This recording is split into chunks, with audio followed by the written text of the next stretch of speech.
The September sun beat down on Fort Richardson's dusty training grounds as Sarah Mitchell stepped off the military transport bus. At 42 years old, she carried herself with the kind of calm that only comes from seeing the world's darkest corners and choosing to keep moving forward. Her gray-streaked brown hair was pulled back in a simple ponytail, and her civilian clothes, jeans and a plain navy t-shirt, gave no hint of the woman beneath. Beside her walked her partner of 6 years, a Belgian Malinois named Atlas. The dog moved with precision, his dark eyes alert but calm. Atlas wasn't just a pet. He was a Navy SEAL working dog, trained in detection, protection, and combat. Together, Sarah and Atlas had served in places most people only saw on the evening news. They had saved lives, completed impossible missions, and earned the respect of the most elite warriors in the world. But today, Sarah wasn't wearing her uniform. She wasn't here on official business. She was here for something simpler, something that should have been easy. Fort Richardson was hosting a military working dog evaluation program, and Sarah had been asked to quietly observe and provide feedback. The Navy wanted her expertise to help improve training standards across all branches. She'd been told to keep a low profile, to watch and learn before making any recommendations. As Sarah walked toward the training facility, she noticed a group of young soldiers gathered near the obstacle course. They couldn't have been more than 22 or 23, fresh-faced and cocky in the way that comes before real combat teaches you humility. Their uniforms were crisp, their boots barely scuffed. These were soldiers who had trained hard but never bled for real. One of them, a stocky corporal named Derek Hutchins, spotted Sarah and Atlas approaching. He nudged his buddies and smirked. "Look at this," Hutchins said loudly enough for Sarah to hear. "Somebody's mom brought her puppy to watch the real soldiers work." The others laughed. Sarah didn't react. She'd heard worse in her 24 years of service. She'd been underestimated by men her entire career, and she'd learned long ago that the best response was no response at all. Actions spoke louder than words. She found a spot near the edge of the training area and knelt beside Atlas, checking his water bowl and running her hand along his side. The dog leaned into her touch, trusting and calm. "Ma'am, this is a restricted training area," another soldier called out, walking toward her. His name tape read Morrison. He was tall and thin with pale skin that looked like it had never seen deployment overseas. "You need to have authorization to be here." Sarah reached into her pocket and pulled out her identification folder, handing it to him without a word. Morrison flipped it open, glanced at it quickly, and handed it back. "Says here you're an observer," he said, his tone dismissive. "Well, observe from over there, behind the fence line, and keep that dog away from our working animals. We've got real military dogs training today." Sarah took the folder back and nodded. "Understood," she said quietly. She walked to the designated area, Atlas trotting beside her. The soldiers went back to their conversation, already dismissing her from their minds. To them, she was just another civilian contractor, maybe a dog trainer from some private company. Nobody important. For the next hour, Sarah watched the training exercises. The handlers were rough with their dogs, yanking hard on leashes, yelling commands with frustration rather than authority.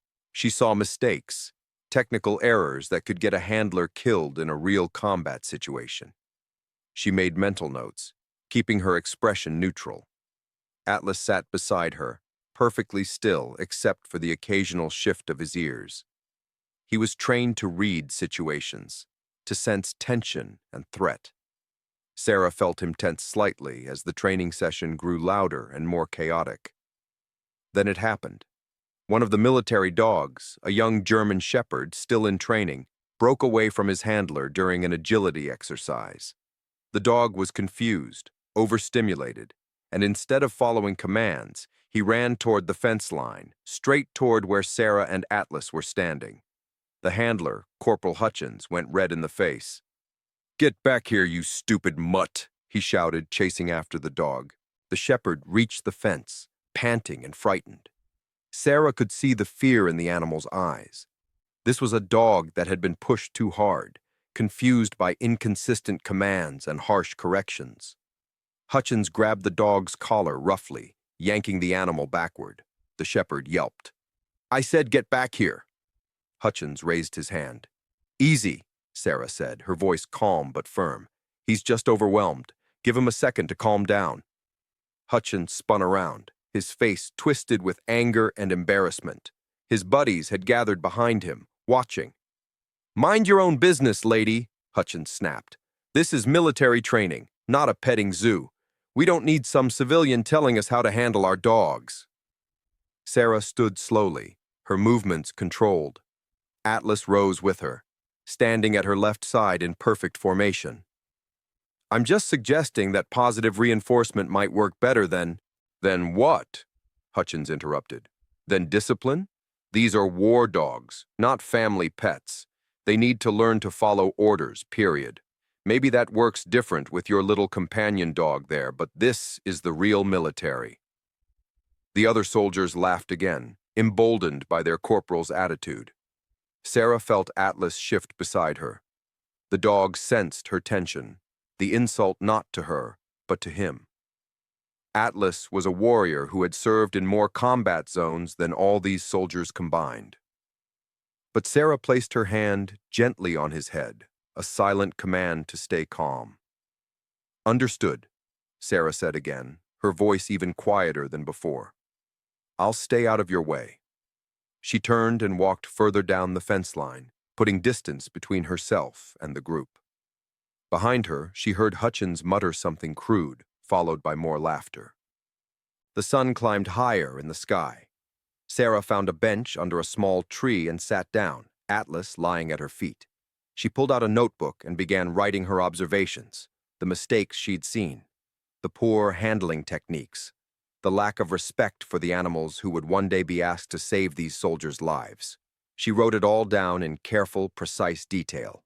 What these young soldiers didn't know, what they couldn't possibly understand, was that the quiet woman with the gray-streaked hair was Master Chief Petty Officer Sarah Mitchell, one of only a handful of women to ever earn the rank of Master Chief in the Naval Special Warfare community. She had served with SEAL teams for over 2 decades. She had trained handlers across 3 continents. She had been decorated for valor more times than she could count.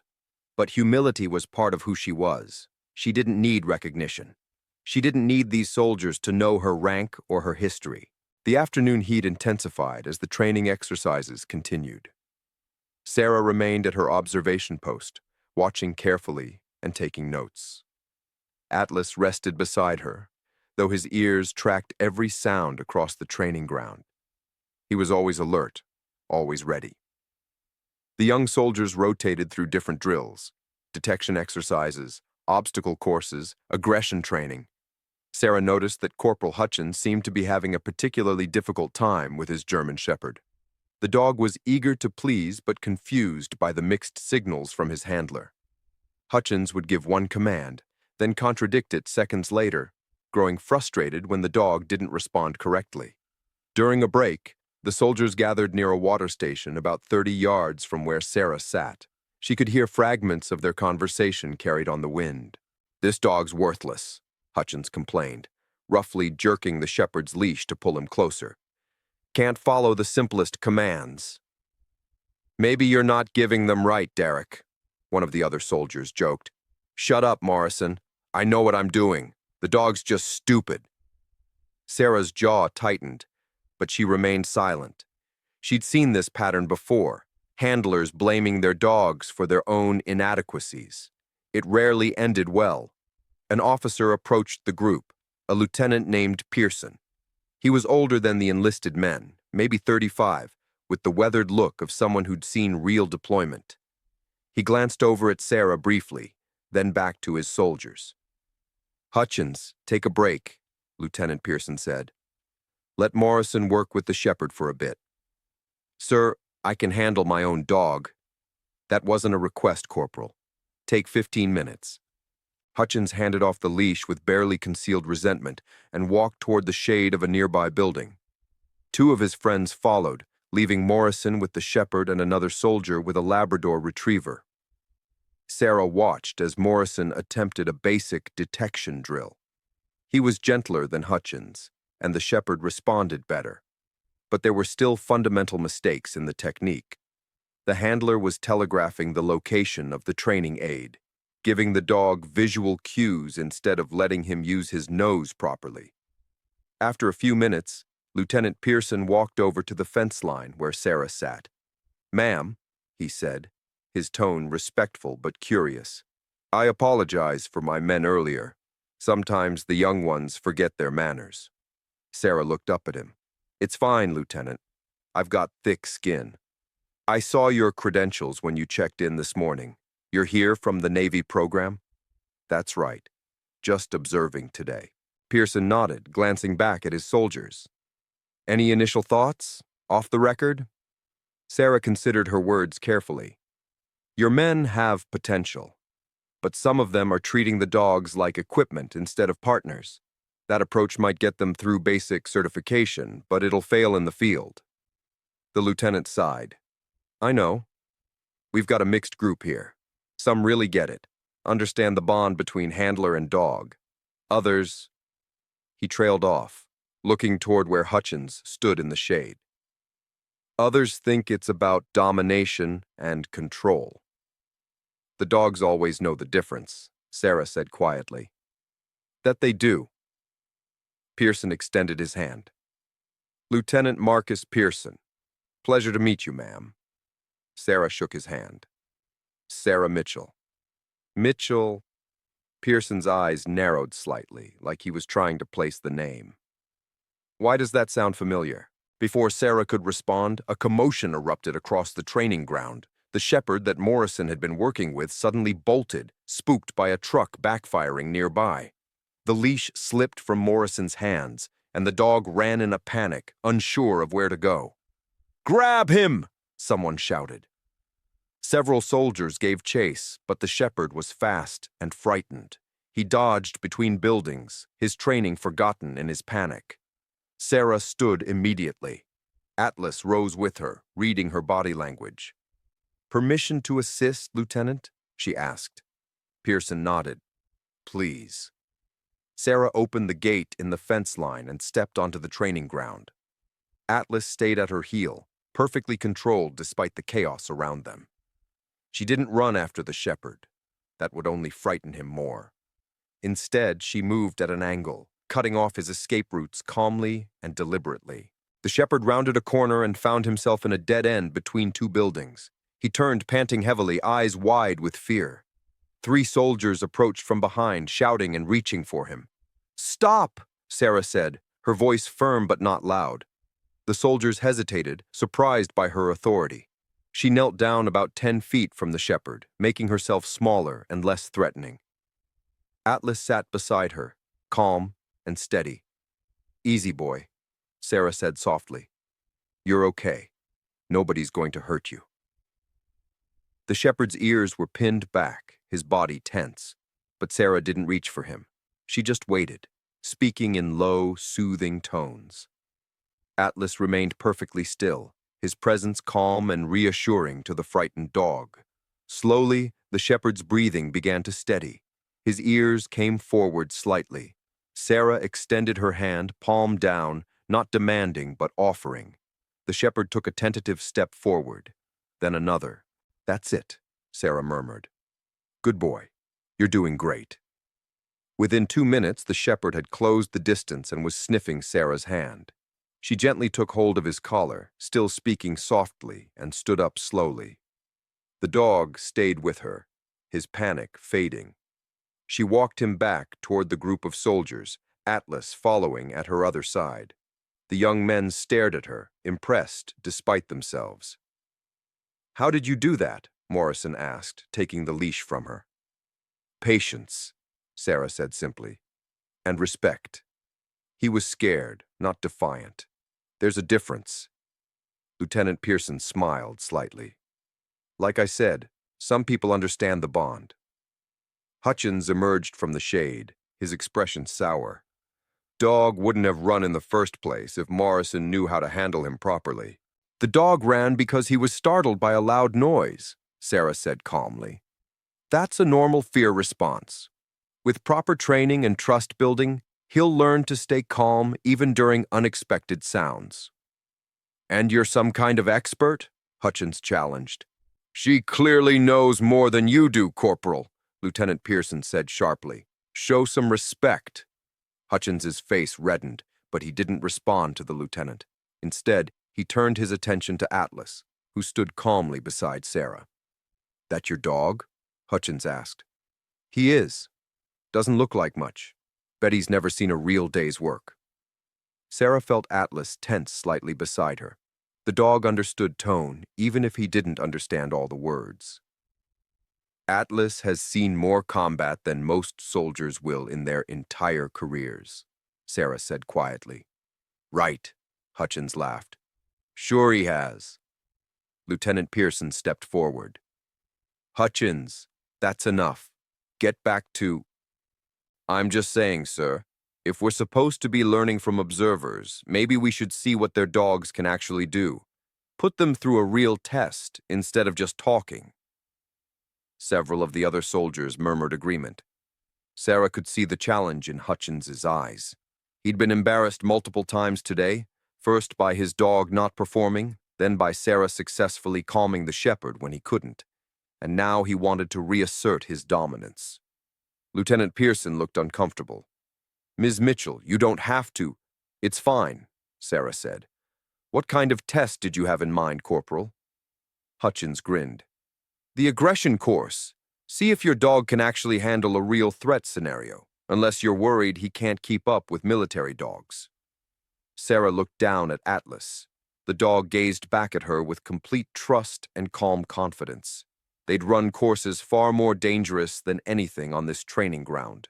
The aggression course sat at the far end of the training facility, a dusty arena surrounded by high fences and observation platforms. It was designed to test a dog's ability to protect its handler under threatening conditions.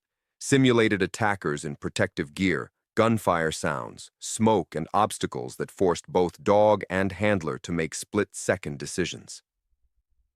Sarah walked toward the course with Atlas at her side, aware of the growing crowd of soldiers following behind. What had started as Hutchins's challenge had become a spectacle. Even soldiers from other training groups had paused their work to watch. Lieutenant Pearson caught up to her. Ma'am, you really don't need to do this. Hutchins is just trying to save face. I know what he's doing, Sarah said. But it's fine. Atlas needs the exercise anyway. This course is designed for military working dogs with specific aggression training. If your dog isn't prepared for that level of intensity, he's prepared, Sarah said simply. They reached the entrance to the course. A sergeant named Williams was running the exercise today, a stocky man in his 40s with a no-nonsense attitude. He looked at Sarah skeptically. You sure about this, ma'am? This isn't a demonstration course. It's full intensity training. We're sure, Sarah said. Williams shrugged. Your call.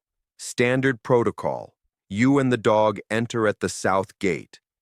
You'll face 3 simulated attackers in protective gear, random gunfire sounds, and smoke deployment. Your objective is to reach the north gate while protecting yourself. The dog can engage the attackers or stick with protection mode, handler's choice. Usually takes 5 to 8 minutes if you know what you're doing. Sarah nodded. She'd run similar courses dozens of times in her career, though usually under live-fire conditions with real enemies. This would be easy by comparison. Hutchins pushed his way to the front of the growing crowd. Make sure you time it, Sergeant. Let's see if the civilian's dog can match our standards. Hutchins, stand down, Lieutenant Pearson warned. But Hutchins ignored him, his confidence growing as more soldiers gathered. What's wrong, sir? If she's supposed to be helping us improve our training, shouldn't we see what she can do? Sarah removed her light jacket, revealing the muscled arms of someone who'd spent years in physical training. She wore a simple black tank top and cargo pants. No body armor, no protective gear, just her and Atlas. She knelt beside the dog, looking into his intelligent eyes. Just like old times, buddy, she whispered. Show them what a real warrior looks like. Atlas's tail wagged once, his version of a smile. Sarah stood and walked to the entrance gate. Sergeant Williams handed her a training weapon, a rubber knife that would mark the protective suits if she made contact. "Ready when you are, ma'am," Williams said, his thumb on the timer. Sarah took a breath, found her center, and nodded. "Ready." The gate opened, and she and Atlas moved into the course as one unit. The first attacker came from behind a concrete barrier, shouting and rushing toward them. Atlas reacted instantly, breaking from Sarah's side and intercepting the threat with precise aggression. He hit the man's protective arm, his training perfect, hard enough to stop the threat but controlled enough not to cause real injury. Sarah didn't wait to watch. She was already moving toward the second obstacle, her movements fluid and efficient. A smoke canister deployed to her left, filling the air with gray clouds. She navigated through it using hand signals to keep Atlas oriented. Gunfire sounds erupted from speakers hidden around the course, loud, chaotic, designed to frighten and disorient. Atlas didn't flinch. Neither did Sarah. The second attacker came from the smoke, and Sarah engaged directly, using the training knife to mark his protective vest in 3 precise strikes before moving past him. Atlas was already there, having circled around to protect her back. They moved like water, like they'd been doing this dance for 1,000 years instead of 6. Every motion was coordinated, every decision instant and correct. The third attacker tried to surprise them from above, dropping from a low platform. But Sarah had anticipated the move. It was a standard tactic in these courses, and she was ready. She sidestepped, let Atlas engage, and continued toward the north gate. They crossed the finish line in 3 minutes and 47 seconds. The crowd of soldiers stood in stunned silence. Sergeant Williams checked his stopwatch twice, not quite believing the time. 3:47, he announced. That's the facility record." Sarah reached down and rubbed Atlas's head. The dog's tongue lolled out in happiness, his tail wagging. To him, this had been fun, a good workout, but nothing more. Lieutenant Pearson was grinning. "Outstanding work, Ms. Mitchell. That was exceptional." Several of the soldiers began clapping, impressed despite their initial skepticism. Even Morrison was nodding appreciatively, but not Hutchins. The corporal's face had gone dark red, his jaw clenched. Sarah could see the anger in his eyes, the humiliation. She'd beaten the facility record on her first run, making his earlier boasts about real military dogs look foolish. "Beginner's luck," Hutchins muttered, loud enough for those nearby to hear. "That wasn't luck, Corporal," Pearson said sharply. "That was skill and training." "It's a demonstration course," Hutchins said, his voice rising. "It's not the same as real combat. Anyone can look good when it's all fake." Sarah began walking back toward the observation area, ready to let the moment pass. She'd proven her point, or rather, Atlas had. There was no need to escalate. But Hutchins wasn't done. "I bet that dog couldn't handle real pressure," he called after her. "Probably freezes up the second things get actually dangerous." Sarah stopped walking, but didn't turn around. "Derek, shut your mouth," Lieutenant Pearson ordered. "I'm just saying what everyone's thinking, sir. It's easy to run a course when you know what's coming. But what about when things go wrong? What about when the dog has to actually protect someone for real?" Sarah turned slowly to face him. "Atlas has protected me in 14 combat deployments across 3 continents. He's never frozen, never failed, never hesitated." "Prove it," Hutchins challenged. The crowd had gone quiet again, sensing the confrontation escalating beyond normal rivalry. "Hutchins, you're about 2 seconds from a formal reprimand," Pearson warned. "I'll prove it right now," Hutchins said, ignoring his commanding officer completely. "Let's see how tough that dog really is." He started walking towards Sarah and Atlas, his movements aggressive, his hands balled into fists. "Corporal, stand down! That's an order!" Pearson shouted. But Hutchins kept coming. He was beyond reason now, beyond discipline, driven by humiliation and anger. Sarah moved slightly, positioning herself between Hutchins and Atlas. The dog sensed the threat immediately, his posture changing from relaxed to alert. "Stop right there," Sarah said, her voice calm but carrying complete authority. Hutchins didn't stop. He closed the distance, getting right in Sarah's face. Or what? You gonna have your dog attack me? That would make you look real professional. Nobody's attacking anyone, Sarah said. You need to calm down and back away. Make me, Hutchins snarled. What happened next occurred in seconds, but would be remembered by everyone present for years to come. Hutchins reached out to shove Sarah backward. It was an aggressive move, threatening, meant to intimidate and dominate. Sarah didn't think. Muscle memory and 24 years of training took over. She sidestepped the shove, caught Hutchins's extended arm, and used his own momentum against him. In one fluid motion, she had the corporal face down on the ground, his arm locked behind his back in a control hold that was painful but not damaging. Atlas moved to her side, standing guard, his teeth visible but not attacking. The entire maneuver had taken less than 3 seconds. Hutchins struggled, but Sarah's hold was perfect. He couldn't move without risking serious injury to his own shoulder. "Let me go," he shouted, his voice strained. "When you calm down," Sarah said quietly, her knee in his back, her control absolute. "When you remember that you're a soldier, not a bully." Lieutenant Pearson rushed over, his face a mixture of shock and anger, though the anger wasn't directed at Sarah. "Hutchins, you are relieved of duty effective immediately," Pearson said. "When Ms. Mitchell releases you, you will report to the duty officer for disciplinary action." "She attacked me," Hutchins protested. "I saw the whole thing," Pearson said coldly. "You attempted to assault a civilian contractor on a military base. You disobeyed direct orders, and you've embarrassed yourself and this entire unit."